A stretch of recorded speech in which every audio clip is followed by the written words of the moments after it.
Hi hello అండి, అందరూ బాగున్నారా?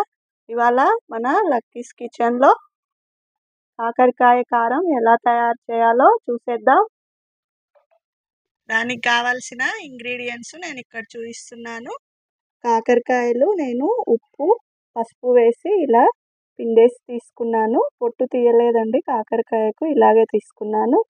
2 స్పూన్ల పల్లీలు, అలాగే మినప్పప్పు, కరివేపాకు, శనగపప్పు, నువ్వులు, రుచికి సరిపడా ఉప్పు, మిరియాలు, కారం, ధనియాలు, జీలకర్ర, ఒక వెల్లుల్లిగడ్డ. ఇప్పుడు ఎలా తయారు చేయాలో చూసేద్దాం. స్టవ్ ఆన్ చేసి నేను బాండి పెట్టుకొని ఆయిల్ వేసుకున్నాను.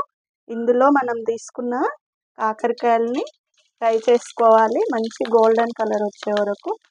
చూడండి, మన కాకరకాయ ముక్కలు ఈ విధంగా ఫ్రై చేసుకోవాలి.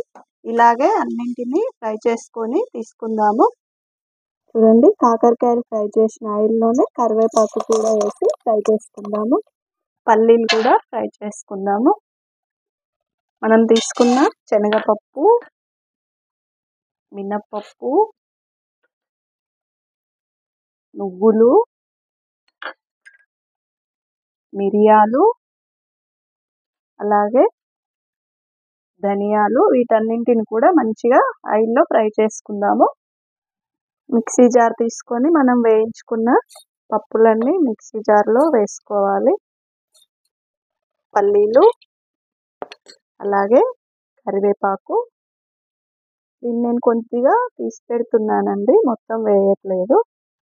అలాగే జీలకర్ర, ఇది పచ్చిదేనండి, వేయించలేదు.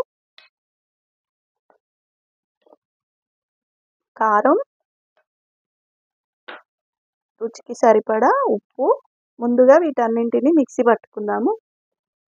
చూడండి, మన వేయించుకున్న పప్పులన్నీ ఈ విధంగా కచ్చాపచ్చాగా పౌడర్ చేసుకోవాలి. ఇందులో మనం ఇప్పుడు తీసుకున్న వెల్లుల్లి, అలాగే మనం వేయించి తీసుకున్న కాకరకాయ ముక్కల్ని వేసేసుకోవాలి.